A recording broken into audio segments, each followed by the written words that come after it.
When I was visiting my grandchildren during Labor Day weekend, I was asking my grandson Dominic about school. He goes to preschool now, and I was asking him about what school was like, and he answered me and he said Wade, and I kind of waited for a minute, and he didn't say anything else. And I said, "What about Wade?" And he said, "Friend." And I waited again, and he said nothing. And I said, "Well, what about Wade, your friend?" "Play." And he didn't say anything else. And I said, "Dominic, can you tell me more about your friend Wade and how you played with your friend Wade?" He says, "Oh, yeah." He said, "Today at recess, we went outside and we went down the slide and we laughed and had all kinds of fun. And then we went over to the swings and I pushed him and then he pushed me. And then recess was over and we ran inside and we went back to school." And I was like, "Oh, okay."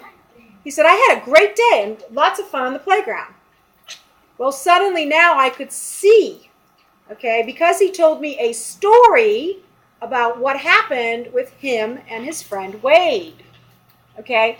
Now, the same is true when you are talking about the main ideas that you have planned for your essay.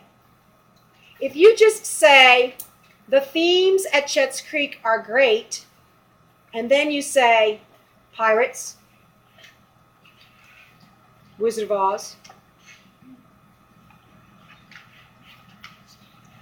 your reader is going to be like, "What's that? What does it look like? What was it like to be at your school? You're telling me that your school is amazing, and you're saying that one of the things that makes your school amazing are the themes, but then you're giving me a word, or you're giving me a list of the themes." Okay? Yesterday, we learned that one of the ways in which we can help to support our main idea is to provide a detail and then to elaborate on it. When you provide the detail and then you elaborate, your reader can kind of see what you're trying to talk about. And we used the prompts, remember, on the transitional phrases? We used those prompts and we used them to help us to elaborate. So today, though, what we're going to learn to do is we're going to learn how to use a mini story to elaborate or to explain our main idea so that our reader knows what it looks like. Our reader knows what it looks like. Let me show you the chart that you have glued into your writer's notebook that kind of tells you the steps on how to do that, okay? First of all, you're going to provide a transitional phrase. You want to give a signal to your reader that you are going to start telling a story. If I said to you, "Once upon a time," what is that a signal of to you? What is that a signal of, Aniela? That a story is starting. What kind of a story? Fictional one. Well, yes, but can you be more specific? A fairy tale. A fairy tale, okay? So if I say "once upon a time," it's a signal to you as a reader that if I'm going to tell you a fairy tale, okay? So what you want to do is signal to your reader that you're about to tell a story.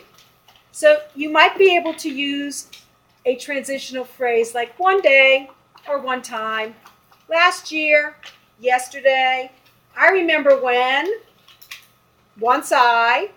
Okay, so those things are signals to your reader that you are going to start to tell a story.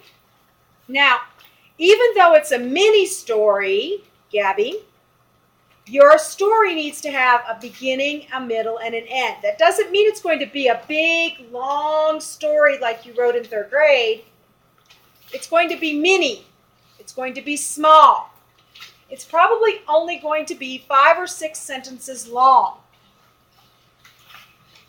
So it's going to be mini. And the only details that you're going to include are the ones that you are going to use to illustrate your main idea. So if Dominic, my grandson, said that he had lots of fun today at school, and I said, tell me more. And then if he told me the story about what he did with his friend Wade on the playground, I would be able to see it. Today, during recess, he could signal with that transitional phrase, today during recess, all right? And then he could include his details. He would tell me the fun things he did.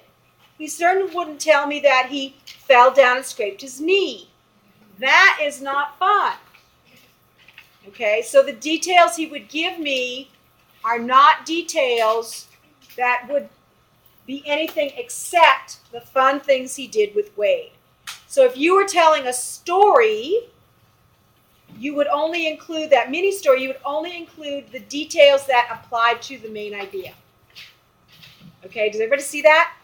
At the end of your story, then you would go ahead and remind the reader why. You almost have to imagine that the reader's there and the reader says to you, Carly, why did you share this story with me? What are you trying to tell me? And you have to really think about your reader. So when if Dominic was going to write this up, he would say, I had lots of fun on the playground today with my friend Wade.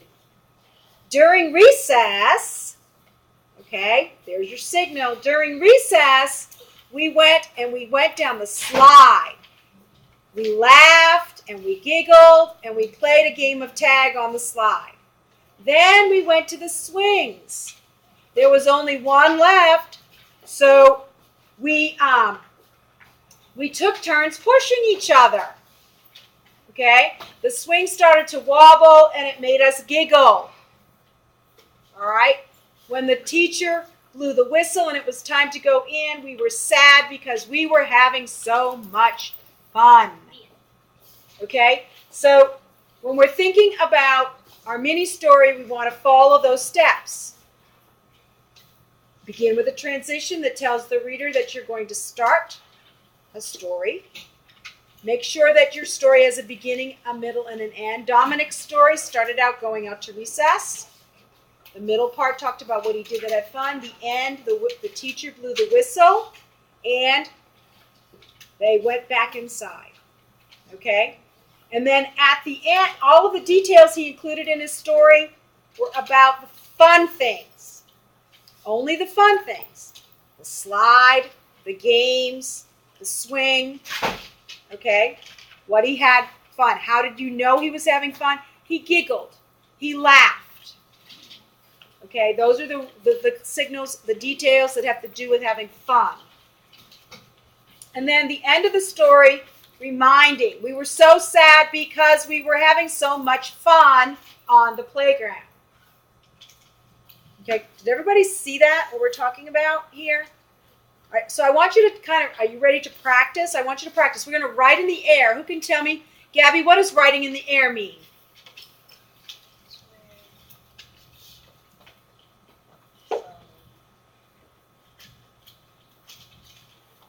Antonio, can you help her out?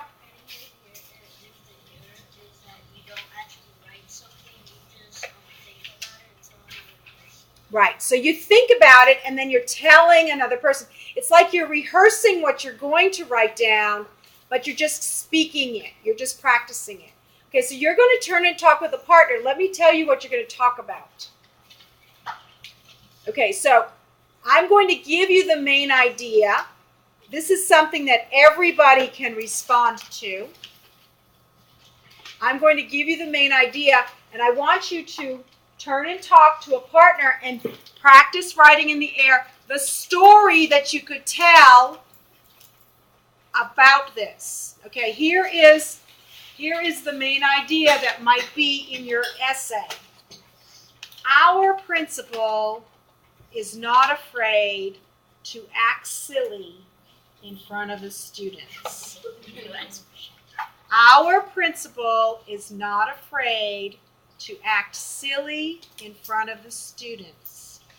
Okay, I want you to turn and write it in the air with a partner. Now remember what you need to have. A transition. You might say, yesterday during lunch, And then you need to have a beginning, a middle, and an end. Only the details to illustrate your main idea. Okay? Your main idea is what? Our principal is not afraid to act silly in front of the students. And then at the end, remind the reader why you're using this. Remember, this is evidence of what the principal is doing. Okay, remember the routine and ritual. If you find yourself without a partner, what do you do? Caden, what do you do? Thank you. So quickly turn. You're going to look to the left and the right, the front and the back. Find a partner. If you can't find a partner, stand up. Go ahead and turn and talk.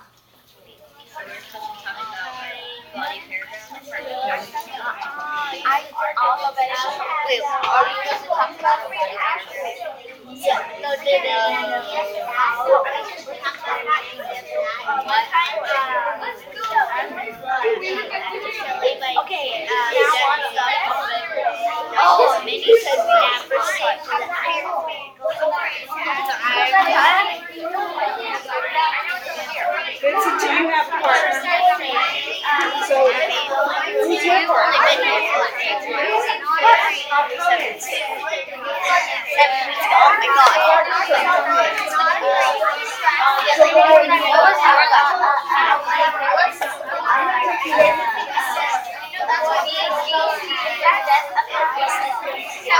I just well, you could say that. You could say about I told you so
Okay, let me bring you back. Okay, a few of the things that I heard some really good transitional phrases yesterday, during lunch yesterday, one time. Okay, good transitional phrases. I heard lots and lots of people starting to tell the story. I think you kind of got stuck in this spot here where you were trying to tell the story. Remember, it has to have a beginning. So one of the things that's a really good strategy when you're trying, Gabby, when you're trying to tell a story is to picture it in your mind. Okay? And if you can picture it happening in your mind, and this just happened yesterday, so you should remember it, okay?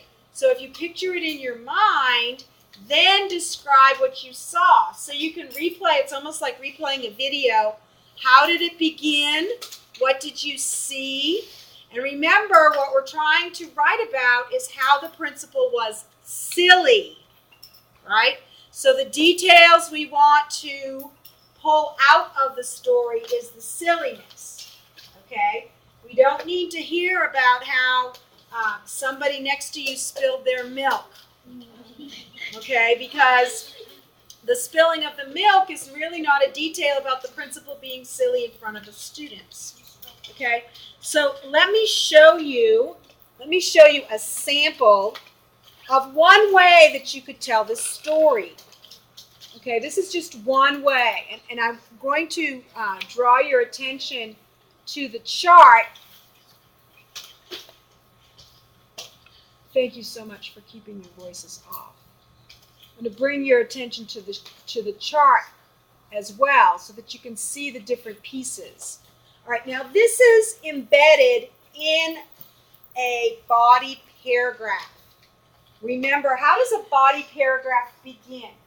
Who can remember? Antonio, how does a body paragraph begin? With what? I couldn't hear you. Would you say?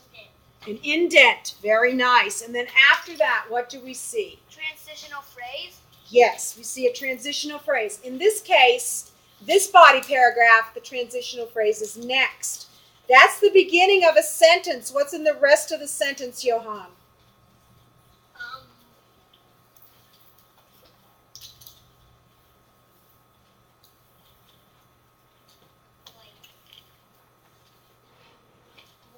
More facts, or like. I don't think you were paying attention. You weren't looking at the screen and you weren't listening to me. Who was listening to me? Gabby, can you help me out? You were also not paying attention. Who was paying attention and knows what I was asking? Yes. What comes after? What comes after the transitional phrase that begins our body paragraph? Do you know the answer to that, Sophia? Yes. What? Your reason or your main idea sentence, right?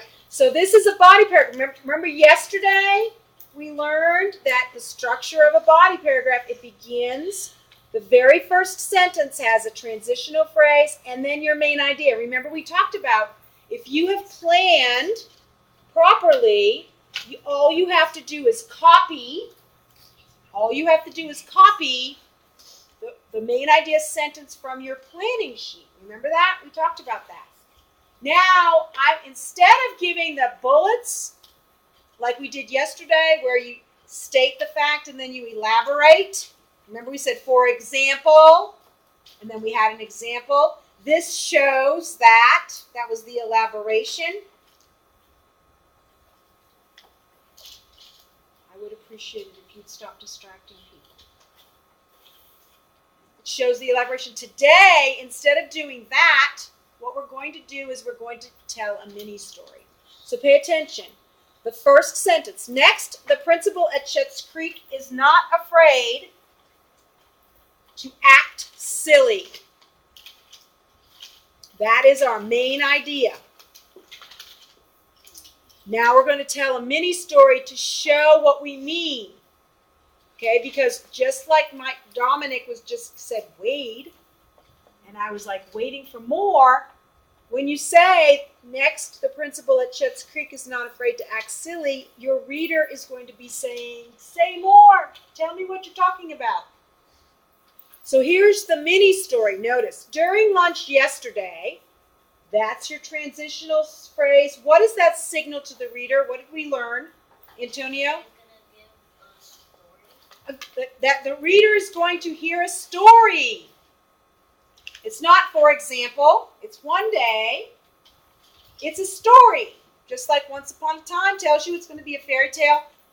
During lunch yesterday is telling you, the reader, you're going to hear a story. During lunch yesterday, she dressed up in a troll costume and held a karaoke dance party in the cafeteria. Okay, notice there's no mention really of why she was doing that. All right, because that's not important. That doesn't have anything to do with her silliness or not being afraid to be silly. Everyone at my table stopped eating and talking when she bopped across the stage. Okay, so she's coming out. Okay, she's coming out to begin. She's already acting silly. She's bopping around on the stage. This is our principal. Okay, she's bopping around on the stage. Music filled the air and a few of my friends started clapping along with the rhythm. Okay, I'm telling a story. This is the beginning. Okay, notice that's the beginning of the story. Now I'm going to continue my story. Her hair was standing straight up in the air, and the jacket of her lime green costume flared straight out to the side. That sounds silly. Her costume was silly. Okay? That's the middle, right? She grabbed the microphone and sang her heart out. All right, again, she's acting silly.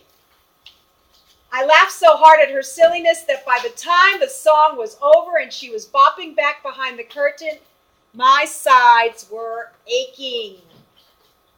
Okay, so the story's coming to an end, right?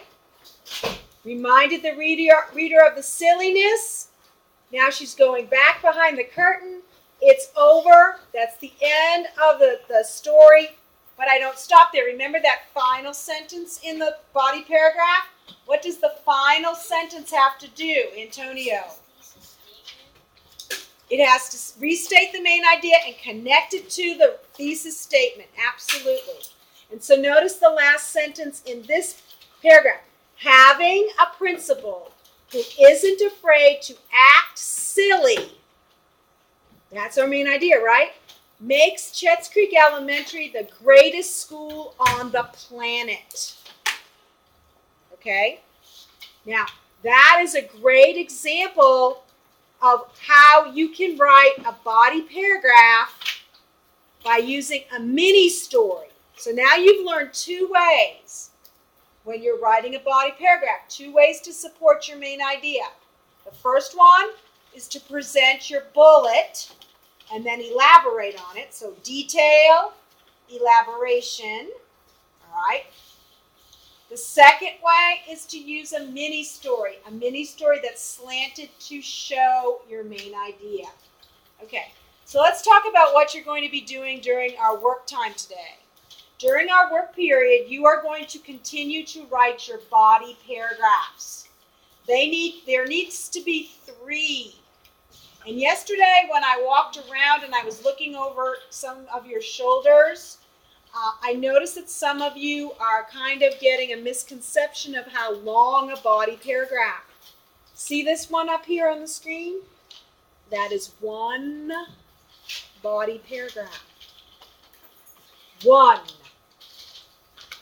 You need 3 of them. So think about how long this is, because you need to be able to convince your reader, or at least let your reader see what you're trying to talk about. If you don't give them enough information, they're going to be just like me listening to Dominic, leaning forward and waiting for more. And they're not going to be satisfied when they get to the end of your essay because you will not have given them enough. You will not have given them enough. Now, while you're working at your desks, I'm going to be calling you back for a conference on your introduction. When you come for your conference, you're going to bring your writer's notebook. You're going to bring your conference sheet. I will have your work, and we'll conference on your on what you've done so far, what you've published on your introduction. Does anybody have any questions before you move back? As you move back, I'm going to hand you out this sample paragraph that we just went over so that you can glue it into your notebook and refer back to it as you're working. So yesterday I gave you a sample showing how you put a detail and elaborate. Today you're going to have a sample that is going to show you how to put a mini story in there. Okay,